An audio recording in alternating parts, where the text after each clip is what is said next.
Eh bien, bonjour à tous nos chers amis d'un peu partout. On en a beaucoup et c'est vrai qu'on a énormément de retours. Il y a près de 1000, un peu plus de 1000 personnes qui regardent la prédication. Alors, on est très encouragés. Encore merci pour votre soutien et bonjour à tous nos amis outre-Atlantique et outre-Pacifique, puisque Yorana à tous ceux de Tahiti, de Montréal qui aussi écoutent. Alors, soyez bénis à tous ceux qui sont au Texas aussi, un petit peu partout, et à Nice aussi, je pense à Henriette, et encore à bien des autres qui nous écoutent. Alors soyez bénis encore dans le nom du Seigneur, et encore merci pour cette communauté, cette communion dans l'esprit, dans la lumière, hein, tous ensemble devant le trône de Dieu, et ça c'est merveilleux. Encore merci aussi à tous ceux qui soutiennent, financièrement aussi. Merci pour tous ceux qui, en fin de compte, versent dîmes et offrandes pour le Seigneur, soit dans une enveloppe, soit en envoyant sur le compte. Nous apprécions beaucoup le fait de votre sens des responsabilités, hein, du fait de soutenir l'œuvre, parce que si le monde veut détruire l'Église, il y en a qui pensent à la construire. Non pas qu'on maintient des bâtiments pour le plaisir de maintenir des bâtiments. L'Église, c'est pas des bâtiments, mais on en a besoin pour pouvoir se réunir et c'est pas terminé.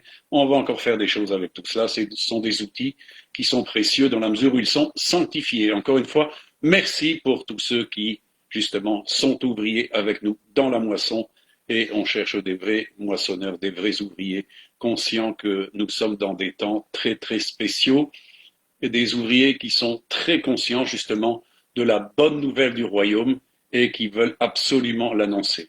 J'espère que vous êtes conscients et on a eu l'occasion d'en parler largement les semaines suivantes, les semaines précédentes, pardon, où nous avons parlé de cette évidence, de cette imminence du royaume, comme Jésus l'a dit, allez et dites le royaume de Dieu vient. Il a dit je viens. Et les temps sont de plus en plus pressés. Nous savons que bientôt il n'y aura plus de délai. Le Seigneur revient bientôt et nous avons des annonces justement pour ce royaume d'une manière extraordinaire. Et Jésus a tellement voulu conforter ses enfants d'alors, mais cette promesse aussi nous est donnée à nous pour nous rassurer. Il a dit à ses disciples dans Luc 12, versets 32 à 40, mais je ne vous dirai pas tout, il le dit donc, euh, ne crains pas, petit troupeau, car votre Père céleste a trouvé bon de vous donner le royaume. Ensuite, il parle de se créer un trésor qui est dans les cieux, hein, parce qu'il est dit, car là où est votre trésor, là aussi sera votre cœur. Et on a prêché ensuite sur le verset 35, que vos reins soient sains et vos lampes allumées, et d'être semblables à des hommes qui attendent que leur maître revienne des noces, ou qui reviennent pour nous chercher aux noces, afin de lui ouvrir dès qu'il arrivera et frappera. Voilà. Moi, je crois que c'est quelque chose que de plus en plus beaucoup comprennent, la nécessité d'être prêt quand Jésus revient. Il s'agit d'être pris avec lui. C'est ce qu'on appelle la parousie. Hein, le Seigneur, au moment où il apparaît dans les cieux, et nous allons à sa rencontre, pas avec les anges, et nous serons toujours avec le Seigneur pour les noces de l'agneau et ensuite pour le règne de Christ sur la terre. Amen. On a vu la différence qu'il y avait entre l'enlèvement et l'avènement au proprement dit, c'est-à-dire le retour de Christ pour le règne de Christ sur la terre. Alors on comprend l'importance de ce temps-ci et il nous est dit dans cette même ligne de ce que Jésus a enseigné dans Luc 12, il est bien de savoir que les serviteurs, eh bien, sont là, trouvant, veillant, même quelle que soit l'heure où il arrivera. Parce que il est bien certain que cet enseignement a été donné des hommes avant nous et ils devaient se tenir sur la brèche, même pour ce temps-là, afin de se trouver prêts. Mais nous qui sommes arrivés à la fin des temps, nous savons que les délais sont très, très courts.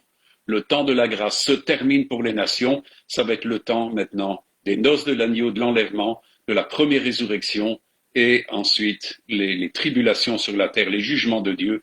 Et donc il y a une chronologie, il y a un timing qui s'opère, car c'est Dieu qui décide des temps, et donc il est important que nous soyons dans les temps. Les amis, il est important, ici nous voyons que Jésus parle du petit troupeau. Et un petit troupeau, c'est lui qui, en fin de compte, en est le berger.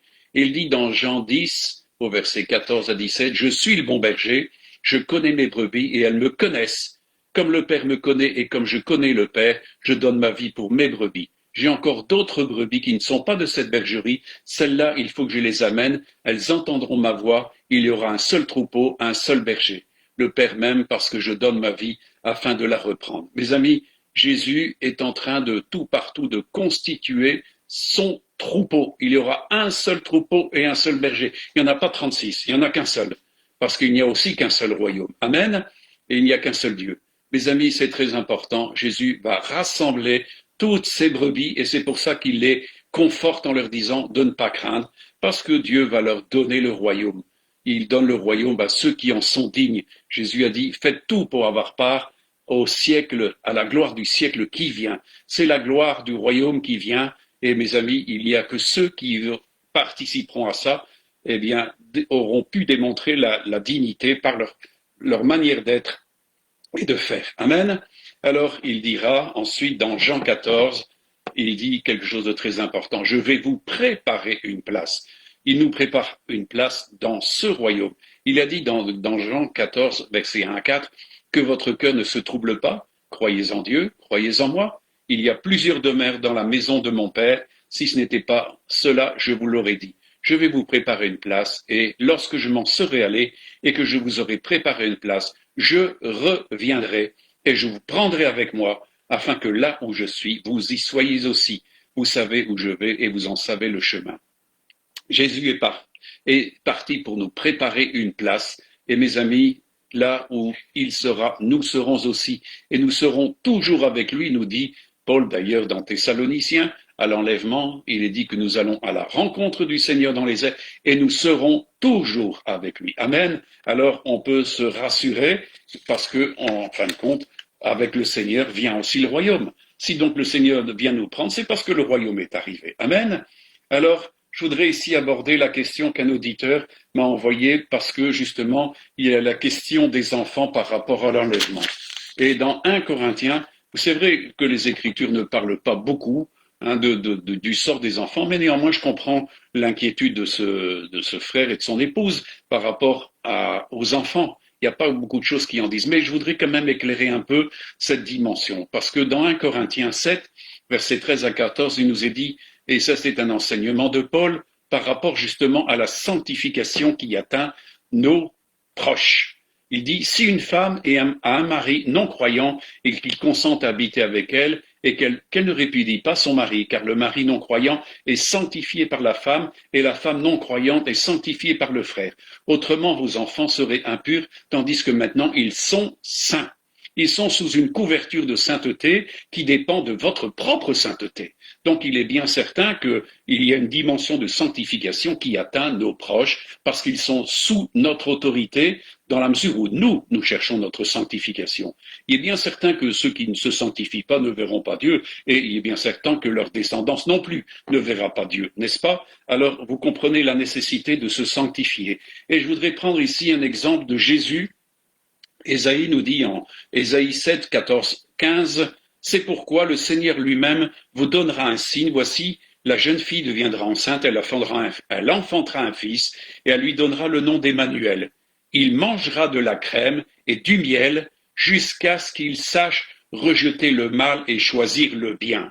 Qu'est-ce que cela veut dire, mes amis? Cela veut dire qu'en réalité, il y a toujours le temps de l'innocence, et il y a aussi le temps où, progressivement, sous la dimension de tuteur, sous la dimension de formateur, de guide, d'instructeur, de parents, de disciples avisés, de gens qui connaissent Dieu, eh bien, il nous est dit que à un moment donné, eh bien, il y a une croissance qui fait que, comme ici, Isaïe parlait de Jésus, jusqu'à ce qu'il sache rejeter le mal et choisir le bien. Mes amis, tout ça, on ne l'a pas sucé de son pouce et Jésus a été formé à l'école de la Torah et il a été formé dans la connaissance de Dieu et automatiquement, eh bien, il avait besoin en tant que fils de l'homme d'être formé pour que justement il sache rejeter le mal et choisir le bien. Donc nos enfants sont sous la dimension de notre tutelle, de manière à ce que nous puissions les former, de manière à ce qu'ils puissent aussi, à un moment donné,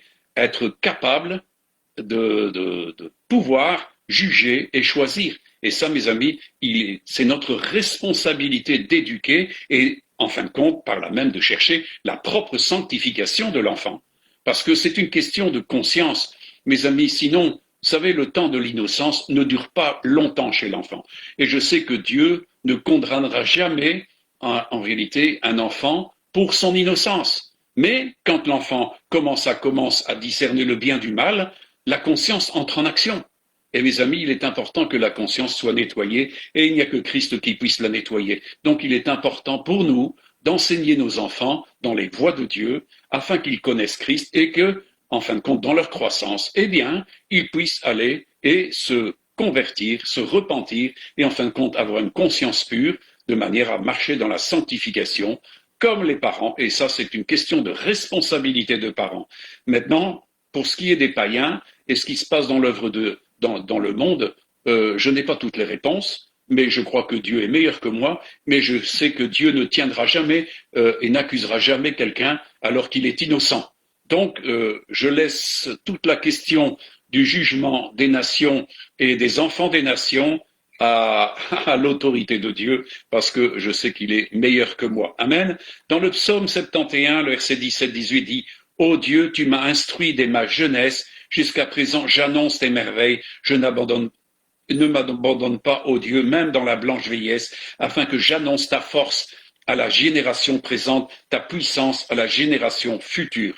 Voyez combien David parlait parce qu'il a été instruit dès sa jeunesse. Automatiquement, ça a été un homme qui a été approuvé de Dieu. Beaucoup ont été comme ça, formés dès leur jeunesse. Vous parlez de Jérémie, de Samuel et de bien d'autres encore qui, dès leur enfance, Paul parlera d'un jeune qui dirait: tu es instruit des saintes paroles dès ton enfance, et la foi qui était dans ton aïeul le Nice, eh bien, elle est en toi. Donc il y a donc toute une question de sanctification de la famille qui permet à un enfant d'être sanctifié parce qu'il a des bons formateurs, il a des bons exemples, et c'est des enfants qui sont instruits dès la jeunesse. Mes amis, c'est une responsabilité pour chacun d'entre nous de voir combien nos enfants sont précieux aux yeux de Dieu, et c'est un devoir de responsabilité devant Dieu de les instruire.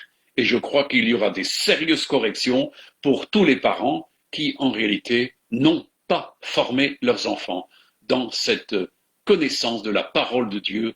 Il est important de parler de la parole de Dieu, comme le dit dans l'Ancien Testament, d'en parler même quand on part en voyage, en tout temps. De pouvoir parler avec nos enfants en tout temps, de discuter en tout temps de la parole de Dieu, afin que nos enfants soient des disciples carrément instruits, et quand ils arrivent à l'âge adulte, eh bien, ils ont un jugement avéré, ils ont un jugement mature, et ils ne se laissent pas surprendre. Mes amis, beaucoup d'enfants vont périr parce qu'on ne les a jamais instruits en rien du tout. Donc voilà, je voulais répondre à ce frère et à cette sœur de manière à ce que, eh bien, voilà, il y ait déjà une certaine réponse par rapport à ça. Je ne vais pas entreprendre toute une étude là-dessus. Je crois qu'il est important pour nous de comprendre assez clairement, au travers de ce que je viens de dire, ce qui concerne de notre responsabilité pour nos enfants devant Dieu. La parole de Dieu nous dit de racheter le temps car les jours sont mauvais. C'est Éphésiens 5, verset 5-17. Il est dit donc, sachez bien qu'aucun cupide ou impur, ou cupide, c'est-à-dire idolâtre, n'a d'héritage dans le royaume de Christ et de Dieu. Que personne ne vous séduise par de vains discours, car c'est à cause de ces choses que la colère de Dieu vient sur les fils de la rébellion. N'ayez donc aucune part avec eux. Autrefois vous étiez ténèbres, et maintenant vous êtes lumière dans le Seigneur. Marchez comme des enfants de lumière, car le fruit de la lumière consiste en toutes sortes de bonté, de justice et de vérité. Examinez ce qui est agréable au Seigneur et ne prenez pas part aux œuvres infructueuses des ténèbres, mais plutôt condamnez-les. Mes amis, nous sommes dans un temps de grandes ténèbres, et il est important que, comme le dit la parole, nous soyons des enfants de lumière et non pas des enfants de ténèbres. Si dans le passé nous avons été des enfants de ténèbres, ça n'est plus le cas. Et il est important que le monde voie notre lumière. La parole de Dieu parle de ce qu'elle aspire à voir, la révélation des fils de Dieu. Et nous sommes là pour rendre témoignage à la lumière de Christ. Si nous sommes nous-mêmes lumière, nous pouvons rendre ce témoignage. Mais si nous faisons comme le monde et nous marchons dans les ténèbres, eh bien, mes amis, l'amour de Dieu n'est pas en nous et Dieu n'est pas avec nous. Alors il est important, vous comprenez, dans cette parole de Dieu, il est dit un peu plus bas, Prenez donc garde de vous conduire avec circonspection, non comme des insensés, mais comme des sages. Rachetez le temps, car les jours sont mauvais. C'est pourquoi ne soyez pas inconsidérés, mais comprenez quelle est la volonté de Dieu, ce qui est bon, agréable et parfait. Amen. Et il est important de comprendre ces choses-là et afin de racheter les temps parce que les jours sont très, très mauvais. Est-ce que vous le comprenez? Est-ce que vous comprenez dans quel temps nous sommes? Jésus a dit de veiller et de prier afin de pouvoir tout surmonter ce qui va se passer. Et nous voyons combien les circonstances de ce monde actuellement sont tellement chaotiques partout. Voyez-vous ici, avec la montée de la mondialisation et le contrôle des personnes, nous voyons combien les temps sont de plus en plus difficiles et beaucoup sont conduits à la ruine, beaucoup sont conduits à la pauvreté. Mes amis, il est important que nous comprenions dans quelle époque nous sommes. On a parlé sur le fait de savoir discerner dans quelle époque nous sommes. Est-ce que vous avez fait des progrès là-dedans? Est-ce que ce qui se passe ouvre votre intelligence? Est-ce que cela vous conduit à la sagesse, mes amis? Il est important de comprendre ces choses-là. Amen. Voilà. Alors, moi, je voudrais aller un peu plus loin et parler des signes de sa venue. Luc 21, 25 à 36 nous est dit qu'il y aura des signes dans le soleil, dans la lune. Et je vais aller un peu plus loin. Car les puissances des cieux seront ébranlées, alors on verra le Fils de l'homme venant sur une nuée avec puissance et une grande gloire. Quand ces choses commenceront à arriver, redressez-vous et levez vos têtes, parce que votre délivrance approche. Et il leur dit une comparaison, voyez le figuier et tous les arbres, dès qu'ils ont poussé, vous connaissez de vous-même en regardant que l'été est proche. De même, quand vous verrez ces choses arriver, sachez que le royaume de Dieu est proche. Je vous le dis, en vérité, cette génération ne passera pas que cela n'arrive. Le ciel et la terre passeront, mais mes paroles ne passeront pas. Alors, vous comprenez, on en a déjà parlé, nous sommes dans la génération qui voit le figuier reverdir, mes amis. Et Jésus dit, en vérité, cette génération ne passera pas que tout cela n'arrive. Alors, vous comprenez, quand il parle de délivrance, c'est ce qu'il dit, quand ces choses commenceront à arriver, redressez-vous et levez vos têtes, parce que votre délivrance approche. Et on comprend de plus en plus que l'Esprit et l'Église, Maranatha, c'est-à-dire viens Seigneur Jésus. Mais nous voulons attirer encore avec nous un maximum de gens et Dieu va nous permettre de le faire. Alors il est important de briller dans ce temps, d'être la lumière du monde, encore le sel du monde, de manière à ce que d'autres qui sont encore confus, qui sont encore dans les ténèbres, puissent sortir des ténèbres. Amen. C'est notre mission, mes amis. Et il faut le faire avec puissance, avec hardiesse et avec amour aussi pour répondre à l'attente de notre Seigneur pour répandre l'évangile de la bonne nouvelle et du salut en Christ. Amen. Alors on comprend que ces temps-ci ne doivent pas nous prendre au travers des excès, du manger, du boire et tout ça, et que ce jour du Seigneur ne vienne nous prendre à l'improviste, car Jésus le dit, car il viendra comme un filet sur tous ceux qui habitent sur la face de la terre. Mes amis, veillez donc, priez en tout temps, pour que vous ayez la force d'échapper à toutes ces choses qui arriveront et de paraître devant le Fils de l'homme. Mes amis, ça va se faire en un clin d'œil. Il n'y aura pas de possibilité de réfléchir et de prendre une décision. C'est maintenant qu'on prend des décisions. C'est maintenant qu'il est sage de se lever et je crois que pour beaucoup, c'est déjà trop tard. Mais je crois que pour certains, il y a encore une opportunité. Alors, mes amis, mesurez ce qui se passe maintenant et la gravité des temps pour comprendre pourquoi Jésus disait, quand vous verrez ces choses arriver, redressez-vous, relevez vos têtes, car il parle de délivrance. De même que Dieu a sorti son peuple de l'esclavage de l'Égypte dans un temps de délivrance, de même qu'il a amené une délivrance avec le Noé, nous voyons de même qu'il vient pour, en fin de compte, délivrer son peuple. C'est une délivrance qui va se passer. Dieu va nous délivrer de ce monde avant que les jugements de Dieu ne s'abattent sur ce monde et aussi que les hommes, dans leur folie, vont être entraînés dans des choses dont vous ne pouvez pas prendre conscience maintenant, mais qui vont être extrêmes. La parole de Dieu en parle largement. Alors vous comprenez qu'il est important que nous soyons des hommes et des femmes qui prêtons attention. Alors, Dieu a préparé un jour. Il en parle dans Malachie 3, versets 16 et jusqu'à 4, 3. Alors ceux qui craignent l'Éternel se parlèrent l'un à l'autre, l'Éternel fut attentif et il écouta. Et un livre de souvenirs fut écrit devant lui pour ceux qui craignent l'Éternel et qui honorent son nom. Ils seront à moi, dit l'Éternel des armées. Ils m'appartiendront au jour que je prépare. J'aurai compassion d'eux comme un homme qui a compassion de son fils qui le sert. Et vous verrez de nouveau la différence entre le juste et le méchant, entre celui qui sert Dieu et celui qui ne le sert pas. Car voici le jour vient, ardent comme une fournaise, tous les hautains, tous les méchants seront comme du chaume, le jour qui vient les embrasera, dit l'Éternel des armées, et il ne leur laissera ni racine ni rameau. Mais pour vous qui craignez son nom, se lèvera le soleil de la justice, et la guérison sera sous ses ailes.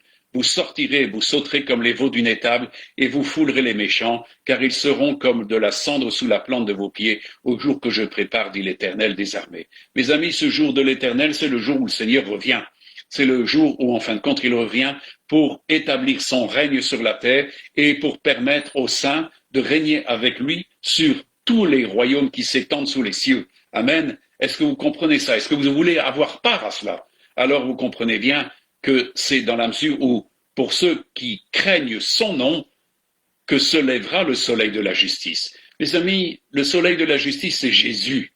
C'est Jésus, il est le Seigneur de justice qui va faire régner, éclater, triompher la justice. Et mes amis, il enverra ses anges pour retirer tous les scandales qui sont sur la terre. Amen. Est-ce que vous comprenez ce temps terrible? Vous comprenez que les méchants ne pourront pas résister. Et il retirera de tous les royaumes l'injustice, l'iniquité et tout ce qui s'ensuit. Pourquoi? Parce que Jésus est le soleil de justice qui va faire régner la justice, qui va faire éclater la justice. Alors on comprend que dans cette justice, il y a un pouvoir de guérison pour les nations. Mes amis, la guérison sera sous ses ailes. Alors, mes amis, est-ce que vous bénéficiez déjà de la guérison que le Seigneur vous donne par justement la dimension de sa justice? Il est notre justice devant Dieu. Amen. L'homme ne peut pas se conforter dans sa propre justice. Notre justice, c'est celle de Christ. Amen. Alors, vous comprenez l'importance, et j'ai déjà prêché régulièrement sur la dimension de la justice. Jésus a accompli tout ce qui était juste, et il disait qu'il était important que nous accomplissions tout ce qui est juste, parce que justement, le royaume qui s'installe, c'est une gloire à la justice. C'est la justice qui va éclater dans tout, un maximum de dimensions. C'est du 100%, mes amis. Et on comprend que Jésus a dit, et ça c'est quelque chose qui doit nous avertir, il a averti tout le monde en disant que si notre justice ne dépassait pas celle des pharisiens, des sadducéens et des docteurs de la loi de l'époque de Jésus, vous n'entrerez pas dans le royaume de Dieu. Nous devons être des experts en justice. Et ici, il y a beaucoup de gens qui ne comprennent pas les dimensions des juridictions. Jésus a été établi comme l'autorité supérieure et toutes les autorités ont été créées en son nom. Donc il est le chef de toute autorité, de toute domination, de toute puissance. Et il est important que nous aussi, en tant qu'autorité, si nous sommes des serviteurs de Dieu, des servantes de Dieu, il y a des dimensions de territorialité, de limites de juridiction. Et il est important de ne jamais dépasser ces dimensions de justice. Paul dira, nous n'allons pas au-delà de ce qui nous est prescrit, de ce qui nous est donné. Mes amis, ça, c'est la part de l'importance dans le royaume de Dieu, de l'autorité dispensée, et on ne peut pas en abuser. J'ai vu des serviteurs de Dieu user d'abus par rapport à la justice, et ils ont été discrédités devant Dieu. Quelqu'un qui n'est pas dans ce sens de la justice, c'est ce que disait Paul à Timothée, à ses disciples. Toi, serviteur de Dieu, recherche premièrement la justice. Le royaume de Dieu consiste d'abord en justice, en joie et en paix par la puissance du Saint-Esprit. Donc il est important, mes amis, si nous voulons avoir le bénéfice du soleil de justice qu'est Jésus et la guérison qu'il apporte, il est important que nous soyons des experts en justice. Jésus a dit, recherchez le royaume de Dieu et la justice de Dieu. Mes amis, ceux qui font ça triomphent toujours. Il n'y aura pas de problème pour tout cela. Mais tous ceux qui trafiquent de la justice et font n'importe quoi, mes amis, vous comprenez qu'on est dans un monde de fraude et d'iniquité monstrueuse. Vous voyez ce qui se passe en Amérique, mais dans beaucoup de pays, c'est la fraude partout. C'est la fraude partout, c'est l'injustice partout, mes amis. Mais Jésus va faire régner la justice. Il va retirer tous les scandales. Et les enfants de Dieu ne doivent jamais se faire épingler dans des dimensions qui ne sont pas justes. Il est important de faire tout ce qui est juste. Les hommes et les femmes spirituels font ce qui est juste. Ils écoutent Dieu et tel Jésus est, eh bien tel ils sont dans le monde, pratiquant la justice et amenant la justice. Et comme nous l'avons vu la fois précédemment, Jésus a dit que tous ceux qui auront pratiqué la justice, enseigné la justice, brilleront comme le soleil dans le royaume de mon Père. Amen. Est-ce que vous voulez briller dans le royaume de votre Père? Eh bien, mes amis, il faut vous passionner. Je vous ai dit que le Saint-Esprit m'avait dit qu'il fallait être épris de justice. Il faut être passionné de justice afin de pratiquer la justice. Jésus lui-même était quelqu'un qui a démontré cette justice et ne s'est même jamais laissé entraîner dans des autres domaines de juridiction. Nous savons qu'une fois deux frères étaient venus en lui demandant de faire le partage de leurs héritages et il a dit tout de suite: qui m'a établi juge de vos affaires? Voyez-vous, il a refusé, en fin de compte, cette dimension de juridiction qu'on essayait de lui faire alors qu'elle ne lui avait pas demandé. Mes amis, Dieu nous demande d'être justes dans la partition que Dieu nous donne. Et il est important que nous pratiquions la justice que Dieu nous demande de pratiquer dans les domaines. Et mes amis, les injustes n'hériteront jamais du royaume de Dieu. Le royaume de Dieu est réservé pour des justes. Amen. Alors, mes amis, quelle est la situation actuelle? On l'a déjà vu, et je reprends Ésaïe 24, versets 19 à 23. Il nous est dit que la terre est déchirée, la terre se brise, la terre chancelle comme un homme ivre, elle vacille comme une cabane, son péché pèse sur elle, elle tombe, elle ne se relève pas, elle ne se relève plus. En ce temps-là, et ce temps vient, tout proche ici, il nous est dit: l'Éternel châtiera dans le ciel l'armée d'en haut et sur la terre les rois de la terre. Ils seront assemblés captifs dans une prison, ils seront enfermés dans des cachots et après un grand nombre de jours, ils seront châtiés. La lune sera couverte de honte et le soleil de confusion, car l'Éternel des armées régnera sur la montagne de Sion à Jérusalem, resplendissant de gloire en présence de ses anciens. Ici, Ésaïe nous parle de ce temps dont parle Jésus dans l'Apocalypse au chapitre 20, versets 1 et 3. Puis je vis descendre du ciel un ange qui avait la clé de l'abîme et une grande chaîne dans sa main. Il saisit le dragon, le serpent ancien, qui est le diable et Satan, et le lia pour 1000 ans. Il le jeta dans l'abîme, ferma et scella l'entrée au-dessus de lui, afin qu'il ne séduisît plus les nations jusqu'à ce que les 1000 ans fussent accomplis. Après cela, il faut qu'il soit délié pour un peu de temps. Mes amis, le temps du millénium, Satan n'aura plus d'activité sur la terre. Il ne répandra plus le mal, il ne reprendra plus, il ne pourra pas séduire les nations, il ne pourra rien faire. C'est fini, il est jeté dans l'abîme et c'est fermé, scellé. C'est pour ça que Ésaïe annonce que Dieu il nous est dit, il châtira dans les cieux l'armée d'en haut. Donc l'armée qui se trouve dans le deuxième ciel, qui est l'armée de Satan, un tiers des anges qui se trouvent là, et donc ils ne seront rendus totalement inactifs. Ce qui va changer beaucoup pour tout le climat de la terre, mes amis. Le royaume de Dieu ne peut pas s'installer s'il y a encore une autre armée sur la terre. Il nous est dit dans Éphésiens que Dieu, au travers de Christ, va unir les cieux et la terre. Il y aura une intercommunication entre les cieux et la terre. Mes amis, les anges vivront au milieu des hommes. Il y aura des choses extraordinaires qui se feront parce que, mes amis, il y a connexion par Christ, puisque c'est le Fils de Dieu, c'est Dieu lui-même qui vient, et comme il est dit, car l'Éternel des armées régnera sur la montagne de Sion et à Jérusalem, resplendissant de gloire en présence de ses anciens. Amen. Oh, mes amis, on est appelés à ça, c'est à cela. Alors, mes amis, comprenez que Jésus est là pour faire triompher la justice. Dans Matthieu 12, il nous est dit, versets 17 à 21, afin que s'accomplisse ce qui avait été annoncé par Ésaïe le prophète: voici mon serviteur que j'ai choisi, mon bien-aimé en qui mon âme a pris plaisir. Je mettrai mon esprit sur lui et il annoncera la justice aux nations. Il ne contestera pas, il ne criera pas et personne n'entendra sa voix dans les rues. Il ne brisera pas le roseau cassé et n'éteindra pas le lumignon qui fume jusqu'à ce qu'il ait fait triompher la justice et les nations espéreront en son nom. Amen.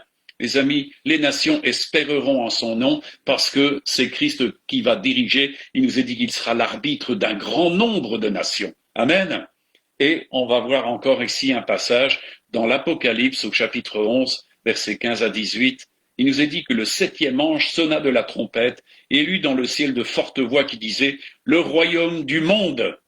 Et on a parlé la semaine passée que tous les royaumes qui sont sous les cieux seront donnés au peuple des saints. Comprenez que c'est là que ça prend sa naissance, et là ça prend son départ. Les royaumes du monde est remis à notre Seigneur et à son Christ, et il régnera au siècle des siècles. Et les 24 vieillards qui étaient assis devant Dieu sur leur trône se prosternèrent sur leur face, et ils adorèrent Dieu en disant, nous te rendons grâce, Seigneur, Dieu Tout-Puissant, qui était, de ce que tu as saisi ta grande puissance et pris possession de ton règne. Les nations se sont irritées et ta colère est venue, et le temps est venu de juger les morts et de récompenser tes serviteurs, les prophètes, les saints et ceux qui craignent ton nom, les petits et les grands, et de détruire ceux qui détruisent la terre. Amen. Mes amis, il y a une rétribution, et pour les bons, tous ceux qui auront travaillé, les saints, les prophètes, mais aussi il y a une rétribution de colère pour ceux qui détruisent la terre, mes amis. Jésus vient et tous ceux qui détruisent la terre seront eux-mêmes détruits. Amen. Alors vous comprenez que tous les pensées écologistes, tout ça, ça sera réglé. Hein. Toutes les niches biologiques et tout ça du monde seront restaurées. Jésus vient pour la restauration de toutes choses, mes amis. Mais ceux qui auront détruit la terre entreront en jugement avec Dieu. Amen. Alors, comprenez que nous sommes en phase de voir des choses extraordinaires. Mes amis, est-ce que vous êtes amateurs de ce qui vient? Oh, moi, je crois qu'on s'en va vers un voyage extraordinaire, vers une délivrance qui est extraordinaire parce qu'elle est solutionnée au travers d'un royaume de grande exception, de grande gloire, de grand mérite, de grande justice, de grande qualité, de grande grâce. Alors, mes amis, est-ce que vous aimez le royaume? Est-ce que vous appelez le royaume de tout votre cœur et le Seigneur? Hein? C'est pas pour rien que maintenant l'Église dit Maranatha, viens Seigneur Jésus. C'est l'Esprit et l'Église qui le dit. Alors dans Ésaïe, je reprends encore parce que Ésaïe a tellement parlé du Seigneur. Je ne saurais pas vous dire tout ce que la parole de Dieu dit du royaume, mais je ne fais ici qu'aborder que certaines choses. Mais néanmoins, c'est quand même intéressant de comprendre ça dans cette époque troublée. Ésaïe 2 nous dit au verset 2 jusqu'à 5. Il arrivera dans la suite des temps que la montagne de la maison de l'Éternel sera fondée sur le sommet des montagnes. Elle s'élèvera au-dessus des collines et que toutes les nations y afflueront. Des peuples s'y rendront en foule et diront, venez et montons à la montagne de l'Éternel, à la maison du Dieu de Jacob, afin qu'il nous enseigne ses voies et que nous marchions dans ses sentiers, car de Sion sortira la loi et de Jérusalem la parole de l'Éternel. Il sera le juge des nations, l'arbitre d'un grand nombre de peuples. Et ici, il dit, de leur glaive, ils forgeront des oyaux et de leur lance des serpes. Une nation ne tirera plus l'épée contre une autre, et l'on n'apprendra plus la guerre. Maison de Jacob, venez et marchons à la lumière de l'Éternel. Ici, Dieu montre que dans le royaume de Dieu, ça en est fini d'apprendre la guerre. Ça est fini de construire des armes qui coûtent des fortunes considérables. Est-ce que vous avez une petite idée de ce que peut coûter l'armement militaire du monde? J'ai repris une information que j'ai vue sur le Google, qui nous dit que les dépenses militaires dans le monde en 2018, donc ça date de 2 ans, déjà d'un petit temps, donc ça doit être augmenté encore depuis lors. Donc ces dépenses militaires représentent 1800 milliards de dollars, c'est-à-dire 560 milliards d'euros, soit 4,93 milliards de dollars chaque jour et 57 000 dollars par seconde. Et ça date de 2018. Mes amis, est-ce que vous comprenez la dépense qui est faite en pure perte pour des choses qui ne valent rien du tout? Alors vous comprenez que ça sera terminé dans le royaume de Dieu. Pourquoi? Eh bien parce que le royaume est donné à des saints, à des justes, et il ne se fera plus aucun mal sur la montagne de l'Éternel. Mes amis, est-ce que vous comprenez? Regardez, tout partout, en tout temps, on a entendu des bruits de guerre, des menaces de guerre. Tout ça, c'est toujours sur la tête des gens en suspens, parce que c'est Satan qui décide de ces guerres, et des hommes sont toujours là pour imposer des guerres, et on a fait tuer des milliards de gens depuis l'aube des temps sur les terrains de guerre, et on appelle ça des chants d'honneur et des chants de gloire, excusez-moi, ce sont des chants de misère, ce sont des chants scandaleux. Hein, un terrain de guerre n'est jamais un terrain de gloire. Là où il y a de la gloire, c'est quand des gens s'aiment, c'est quand des gens prennent soin les uns des autres et pas en se détruisant les uns les autres. Alors vous comprenez que c'est fini de leur glaive. Hein, c'est une image, bien sûr. On ne se sert plus de glaive, mais c'est une image de l'époque. Ils forgeront des outils de culture. Vous savez que très peu, en fin de compte, sont mobilisés, ont une capacité de pouvoir travailler avec des instruments mécaniques, motorisés. Beaucoup de gens en sont encore avec des instruments aratoires qui sont simplement leur serpe et des choses qui sont tout à fait rudimentaires. Mais là, il nous est dit qu'ils vont faire avec tout l'argent qui est livré pour l'armée, eh bien, ils pourront faire quelque chose de beaucoup plus utile. Mes amis, ce royaume de Dieu est un royaume de prospérité dans la paix. Mes amis, le monde, la mondialisation vise une chose, c'est la restriction de tout. La restriction des peuples, puisque la mondialisation vise la limitation du nombre des peuples à 500 millions d'habitants. Mes amis, ce n'est pas du tout la pensée de Dieu. Dieu va donner de la prospérité à son royaume et tous les gens vont prospérer. Donc, vous comprenez bien que si nous redistribuons l'argent qui est gaspillé dans les choses militaires, eh bien, on pourra faire beaucoup de bonnes choses, n'est-ce pas? Hein? Je crois qu'il n'y aura plus beaucoup de malheureux, il n'y aura plus beaucoup de gens sans SDF et chacun mangera son pain et il pourra trouver du travail. Comprenez qu'il y aura vraiment, sous le règne de Christ, une prospérité que le monde n'a jamais connue. Aucun chef d'État n'a pu donner au monde une structure de prospérité comme Christ va la donner. Amen. Est-ce que vous voulez faire part de la bonne nouvelle du royaume? Les amis, tout est à restriction. Quand nous voyons nos jeunes devant le challenge de la vie, beaucoup sont dans la crainte parce qu'ils ne trouveront pas. Mais mes amis, dans le royaume de Dieu, ils trouveront. Ce qui vient est d'une dimension de prospérité. Amen. Tout le monde possédera sa maison, personne ne sera dépossédé de ses biens et chacun mangera le fruit de son travail, on ne le dépossédera pas. Il y aura de l'équité, il y aura de la droiture, il y aura de la paix. Alors vous comprenez que dans un climat de paix, quand il n'y a plus de guerre, eh bien les gens peuvent prospérer. Tout partout où les guerres s'éteignent, eh bien les gens peuvent commencer à rebâtir un pays et commencer à prospérer. Mais quand c'est constamment, vous voyez des régions où on parle de plus de 20 ans que ce n'est que la guerre. Mais les amis, il n'y a plus rien debout. Peut-on faire de la culture? Peut-on élever du bétail quand, en fin de compte, la guerre règne? C'est pas possible. Tout cela va se terminer parce qu'il n'y aura plus question de guerre. Comprenez que le royaume de Dieu sera donné à des saints, et des saints, ce sont des hommes justes et qui pratiquent la justice en tout temps, et l'équité sera là, la droiture sera là, et automatiquement, une énorme paix, une merveilleuse paix sera donnée à ce royaume. Alors, êtes-vous amoureux de ce royaume? Êtes-vous épris d'équité? Êtes-vous épris de justice? Parce que ça, c'est le futur de ceux qui aiment ça. Alors comprenez l'importance du reste. Je vais continuer avec vous cette étude de la parole de Dieu. Il nous est dit dans Luc, chapitre 22, versets 17 à 18, il nous est dit, ayant pris une coupe et rendu grâce, il dit, prenez cette coupe et distribuez-la entre vous, car je vous le dis, je ne boirai plus désormais du fruit de la vigne jusqu'à ce que le royaume de Dieu soit venu. Waouh!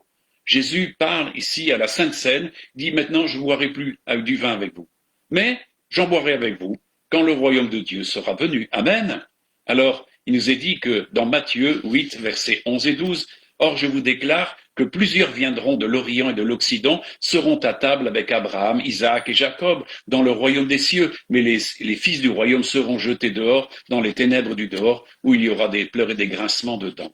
Mes amis, Dieu nous annonce des choses absolument délicieuses. Il nous est dit dans Ésaïe 25, versets 6 à 9, il dit « L'Éternel des armées prépare à tous les peuples sur cette montagne, c'est-à-dire Jérusalem, un festin de mets succulents, un festin de vin vieux, de mets succulents, plein de moelle, de vin vieux clarifié, et sur cette montagne, il anéantit le voile qui voile tous les peuples, la couverture qui couvre toutes les nations, il anéantit la mort pour toujours. Le Seigneur l'Éternel essuie les larmes de tous les visages, il fait disparaître de toute la terre l'opprobre de son peuple, car l'Éternel a parlé. En ce jour-là, on dira, voici c'est notre Dieu en qui nous avons confiance, c'est lui qui nous sauve, c'est l'Éternel en qui nous avons confiance. Soyons dans l'allégresse et réjouissons-nous de son salut. Mes amis, c'est ce que Jésus a dit. Il y aura des gens qui vont être à table avec Isaac et Jacob, et c'est là où on va pouvoir, en fin de compte, à nouveau boire du vin avec le Seigneur. Et mes amis, Jésus était un buveur de vin, pas vrai? Eh bien, le vin, c'est une chose que Dieu a inventée, et c'est pas, maintenant il y a l'excès, hein, Jésus n'a jamais été un ivrogne, mais il nous est parlé ici qu'il a préparé des vins fins, des vins clarifiés, waouh, des vins vieux. Mes amis, je regardais la fois passée des gens qui avaient des caves là, avec des vins qui dataient de 1800 et qui étaient vendus des 25 000 euros. Alors, vous comprenez hein, que il y aura des mets délicats pour ceux qui, en fin de compte, aiment le Seigneur et seront à table avec le Seigneur et les grands de son royaume. Amen. Alors, il dit dans Zacharie, chapitre 3, verset 9-10, l'Éternel des armées dit, j'enlèverai l'iniquité de ce pays en un jour. En ce jour-là, dit l'Éternel des armées, vous vous inviterez les uns les autres sous la vigne et sous le figuier. Les amis, c'en est fini des limites de confinement. C'en est fini des limites de 1,50 m. C'est terminé. L'Éternel va régner dans la sainteté et le peuple saint n'aura plus rien à craindre parce que la mort sera supprimée. Les épidémies, tout ça, c'est terminé. Amen. Et ça, c'est important. Et on s'invitera parce que, mes amis, c'est bon hein, de s'inviter sous le figuier, sous la vigne, hein, quand il fait bon, n'est-ce pas? C'est merveilleux. Si vous avez été dans les pays d'Orient, c'est très agréable de prendre son repas le soir et de persévérer dans la soirée avec des amis. Amen. Et de parler avec eux. C'est comme ça que ça va se passer. Alain, est-ce que vous êtes d'accord avec ça hein, c'est tellement merveilleux. Alors il dira encore dans Ésaïe, chapitre 32, versets 15 à 18, jusqu'à ce que l'Esprit soit répandu d'en haut sur nous et que le désert se change en verger et que le verger soit considéré comme une forêt. Alors la droiture habitera dans le désert, et la justice aura sa demeure dans le verger. L'œuvre de la justice sera la paix, et le fruit de la justice le repos et la sécurité pour toujours. Mon peuple demeurera dans le séjour de la paix, dans des habitations sûres, dans des asiles tranquilles. Mes amis, regardez le monde, regardez les endroits qui sont toujours en guerre, regardez les habitations, dans quel état sont-elles ces habitations? Tout est ruiné. Regardez chaque fois, après les guerres, tout est ruiné, les habitations. Mes amis, il est dit ici que mon peuple demeurera dans le séjour de la paix, dans des habitations sûres, dans des asiles tranquilles. Amen. Mes amis, on comprend que celui qui vient, c'est le prince de paix, et la paix sera avec lui. Amen. Pour des enfants de paix. Est-ce que vous êtes de plus en plus intéressés à vivre le royaume de Dieu à venir? Moi, je vois que des parents s'inquiètent parce que nos jeunes s'inquiètent de ce qu'ils ne peuvent pas vivre comme les autres, hein, les jeunes chrétiens. Mais mes amis, ouvrez-leur l'intelligence des choses à venir, parce que ça, c'est la perspective valable, c'est la perspective durable, c'est des perspectives où on a l'assurance que Dieu va faire ces choses-là. Par contre, mettre son espoir dans un renouvellement des choses anciennes, dans le monde tel qu'elles ont été, ça c'est totalement illusoire, parce que c'en est fini de cet ancien. Mes amis, Dieu fait toutes choses nouvelles. Amen. Alors, on comprend que les choses vont prospérer sous la direction du Seigneur. Ésaïe 53 nous dit, Ésaïe 53, versets 10 à 12, et il a plu à l'Éternel de le briser par la souffrance, et ici il s'agit de Jésus, après avoir livré sa vie en sacrifice pour le péché, il verra une postérité et prolongera ses jours. Celui qui est mort est ressuscité et il prolonge ses jours, mes amis. Il est éternel. Amen. Et l'œuvre de l'Éternel prospérera entre ses mains. À cause du travail de son homme, il rassasiera ses regards. Par sa connaissance, mon serviteur juste justifiera beaucoup d'hommes. Et c'est pourquoi je lui donnerai sa part avec les grands. Il partagera le butin avec les puissants, parce qu'il s'est livré lui-même à la mort et il a été mis au nombre des malfaiteurs, parce qu'il a porté les péchés de beaucoup d'hommes et qu'il a intercédé pour les coupables. Mes amis, il nous est dit qu'il va faire le partage des héritages désolés. Parce que quand il revient, tout va être détruit. Et donc, il va faire ce partage. Il partage le butin avec les puissants, avec ceux qui auront été des vainqueurs. Amen. Jésus a dit à celui qui vaincra. Amen. Est-ce que vous faites partie de ceux qui vous équipez et persévérez pour vaincre? Dieu se cherche des vainqueurs. Et c'est ceux-là qui vont régner avec Christ. Et il lui dit qu'il va donner sa part du butin à tous ceux qui auront été vainqueurs. Amen. Jésus vient avec sa rémunération. Alors encore dans Ésaïe, chapitre 30, versets 23-28, alors il répandra la pluie sur la semence qu'il tuera mise en terre. Et le pain que produira la terre sera savoureux et nourrissant. En ce même temps, tes troupeaux paîtront dans de vastes pâturages, les bœufs et les ânes qui labourent la terre mangeront un fourrage salé, qu'on aura vanné avec la pelle et le vanne. Sur toute haute montagne et sur toutes les collines élevées, il y aura des ruisseaux, des courants d'eau. Au jour du grand carnage, à la chute des tours, la lumière de la lune sera comme la lumière du soleil, et la lumière du soleil sera 7 fois plus grande comme la lumière de 7 jours, lorsque l'Éternel bandera la plaie, la blessure de son peuple, et qu'il guérira la plaie de ses coups. Amen. Qu'est-ce que ça veut dire, ça, mes amis? Dieu va répandre la pluie de l'esprit, mais il va répandre aussi toute la prospérité sur le travail des mains de son peuple, et c'est donné dans un temps tout à fait particulier. Il nous est dit qu'il y aura des ruisseaux et des courants d'eau parce qu'il y aura des changements géologiques. Pourquoi? Eh bien, au jour du grand carnage à la chute des tours.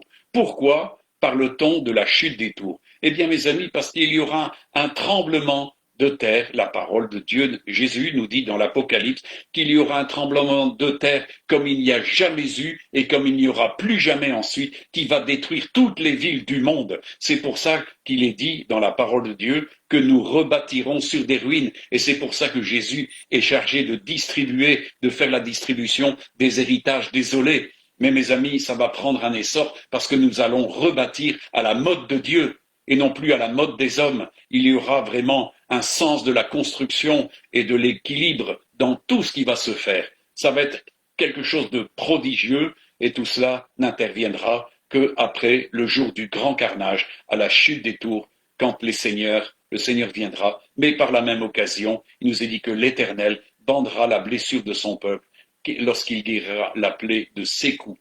Mes amis, Jésus vient et c'est le soleil de justice qui est rempli de guérison pour ceux qui veulent véritablement avancer avec lui. Amen. Alors, un dernier conseil, je vous le dis ici parce que c'est un conseil de Pierre. Je l'ai déjà enseigné, mais je le reprends parce que c'est un sûr moyen d'arriver au royaume de Dieu, un accès qui nous est donné. Et c'est dans Pierre, 2 Pierre, chapitre 1, du verset 1 à 11. Simon Pierre, serviteur et apôtre de Jésus-Christ, à ceux qui ont reçu en partage une foi du même prix que la nôtre, par la justice de notre Dieu et du Sauveur Jésus-Christ. Que la grâce et la paix vous soient multipliées par la connaissance de Dieu et de Jésus notre Seigneur. Comme sa divine puissance nous a donné tout ce qui contribue à la vie et à la piété au moyen de la connaissance de celui qui nous a appelés par sa propre gloire et par sa vertu, lesquels nous assurent de sa part les plus grandes et les plus précieuses promesses, afin que par elles vous deveniez participants de la nature divine. Mes amis, Dieu nous appelle à la participation de la nature divine. Nous sommes appelés à être des enfants de Dieu à part entière, des fils et des filles de Dieu, en fuyant, dit-il, la corruption qui existe dans le monde par la convoitise. À cause de cela, dit-il, même faites tous vos efforts pour joindre à votre foi la vertu, à la vertu la science, et à la science la tempérance, à la tempérance la patience, à la patience la piété, et à la piété l'amour fraternel, à l'amour fraternel la charité. Car si ces choses sont en vous, et y sont avec abondance, elles ne vous laisseront pas oisifs ni stériles pour la connaissance de notre Seigneur Jésus-Christ. Mais celui en qui ces choses ne sont pas est aveugle, et ne voit pas de loin. Il a mis en oubli la purification de ses anciens péchés. C'est pourquoi, frères, appliquez-vous d'autant plus à affermir votre vocation et votre élection, car en faisant cela, vous ne broncherez jamais, et c'est ainsi en effet que l'entrée dans le royaume éternel de notre Seigneur et Sauveur Jésus-Christ vous sera pleinement accordée. Voyez-vous, il y a un accès, une entrée dans le royaume de Dieu qui est largement accordée, simplement, avec puissance, à ceux qui concrétisent ces choses-là. Ce sont des conseils de sagesse que Pierre nous donne. Et il dira ensuite, vous connaissez ces choses-là, mais il dit, je vous les enseigne encore, et je m'arrangerai pour vous les enseigner encore, même quand je serai parti. C'est dire combien il comptait sur l'importance de ce type d'enseignement, les amis, pour assurer, en fin de compte, à chacun des disciples le fait d'être dans que l'entrée dans le royaume de Dieu, dans le royaume éternel de Dieu, eh bien, soit largement, pleinement accordée. Amen. Est-ce que vous voulez faire cela? Je suis là pour vous enseigner ces choses. Le Seigneur met ça sur mon cœur et je veux tellement que vous puissiez tous être au jour de Christ, pris et monter aux noces de l'agneau et vivre vraiment cette pleine transformation et vivre ce temps glorieux. Jésus a dit, faites tout pour avoir part à la gloire du siècle qui vient. Les amis, ce siècle, c'est le siècle du millénium que la religion a biffé, qu'elle a retiré, parce que les religions ne s'attendent pas du tout à un millénium, ils ne s'attendent pas du tout à un renouvellement et à la venue du royaume sur la terre. On est en fin de compte devant un procédé de mondialisation qui vise la restriction. Nous voyons ici, dans ce que nous avons vu, que les pâturages s'étendront. Or, on vous dit dans la mondialisation qu'il faudra de moins en moins manger de viande. Qu'on va devoir être contraint de faire ceci. Il y a des restrictions de tout. Vous ne pourrez plus voyager, vous ne pourrez plus posséder vos biens parce que, en fin de compte, vos biens seront déposés dans l'administration mondiale qui vous dira ce que vous devez faire, ce que vous pouvez avoir, ce que vous ne pouvez pas avoir. Vous serez vraiment sous une dictature. Eh bien, mes amis, le royaume de Dieu est tout à fait autrement parce qu'il y aura de la prospérité. Vous mangerez votre pain et à cause de votre travail et personne ne vous le volera. Mes amis, l'équité, la droiture régneront dans le royaume de Dieu, ça sera la paix pour tous, l'assurance, et vous habiterez dans des maisons sûres, et ça ne seront plus détruites par des guerres. C'en est fini de la guerre, mes amis. Est-ce que vous comprenez Jésus quand il disait, allez annoncer la bonne nouvelle du royaume de Dieu qui vient. Comprenez que le royaume de Dieu qui vient, c'est un royaume que la terre n'a jamais connu. Si nous reprenons ce que Dieu a dit à Adam, il a dit que toute la terre a été soumise à la vanité, mais quand il a parlé à Adam, il a dit, à cause de ce que tu as fait, toute la création maintenant sera maudite. Eh bien, nous avons assez de visions rétrospectives, de panoramas, de voir combien la terre a été maudite, mes amis. Mais c'en est fini de la malédiction. Mes amis, celui qui vient est celui qui restaure et qui renouvelle toutes choses. Alors, est-ce que vous êtes participants? Est-ce que vous êtes prêts? Est-ce que vous travaillez à votre élection, à votre vocation, avec force, à votre sanctification, à votre régénération, pour justement avoir part à tout cela? Jésus vient et veut former encore des disciples dans ce temps, des disciples qui vont, et comme l'a dit Jésus, là où sera le corps de l'épouse, c'est-à-dire l'Église, eh bien là seront les aigles. Amen. Ceux qui auront été élus s'en iront avec les anges, et après la terre viendra à des jugements, mais Jésus vient et rétablira ensuite le royaume de Dieu sur la terre, et tout comme on l'a vu la semaine passée, tous les royaumes qui sont sous les cieux seront donnés au peuple des saints, et nous avons vu ces passages de l'Apocalypse où il nous est dit que les vieillards ont dit, voilà, Jésus entre dans son règne. Mes amis, le règne de Christ n'est pas encore sur la terre. Jésus a donné un enseignement pour que le royaume soit dans nos cœurs, au milieu des enfants de Dieu qui se sanctifient. Et c'est pour ça que notre communion est dans la lumière avec tous nos frères et sœurs, dans la présence du Seigneur Jésus et de notre Dieu. Amen. Alors, mes amis, je vous encourage à persévérer et de continuer de vous sanctifier parce que nous sommes dans un temps où, comme Jésus l'a dit, levez vos têtes parce que votre délivrance, elle est toute proche. Amen. Nous n'avons plus beaucoup de délai pour voir la venue de Jésus. Aussi, il est important de racheter le temps, car les temps sont mauvais et les temps sont très courts. Et nous sommes appelés à en entraîner un maximum avec nous. Amen. On n'est pas là pour chômer, on n'est pas là pour se distraire, on est là pour travailler de façon à ce que nous soyons les ouvriers de la dernière heure qui remportons le succès final avec le réveil final qui vient sur la terre parce que le Seigneur va nous le donner. Amen. N'en déplaise à tous ceux qui sont contre le réveil. Moi, je sais que le réveil vient pour la bonne et simple raison que l'épouse qui va partir, c'est une épouse glorieuse et sans tache, sans souillure, sans flétrissure, c'est-à-dire en plein réveil. et qui aura été couverte de toutes les œuvres de justice qu'elle aura pratiquées. Alors, mes amis, comprenez que l'épouse, c'est une épouse en réveil. Tous les vierges sages, ce sont des vierges en réveil. Alors, comprenez que le réveil est là. Amen. Alors, travaillons ensemble et marchons d'une manière digne du Seigneur dans le temps qui nous est encore accordé, et veillons, prions et recherchons la présence du Seigneur, mes amis. Il vaut mieux écouter ce que l'onction du Saint-Esprit nous enseigne que les médias.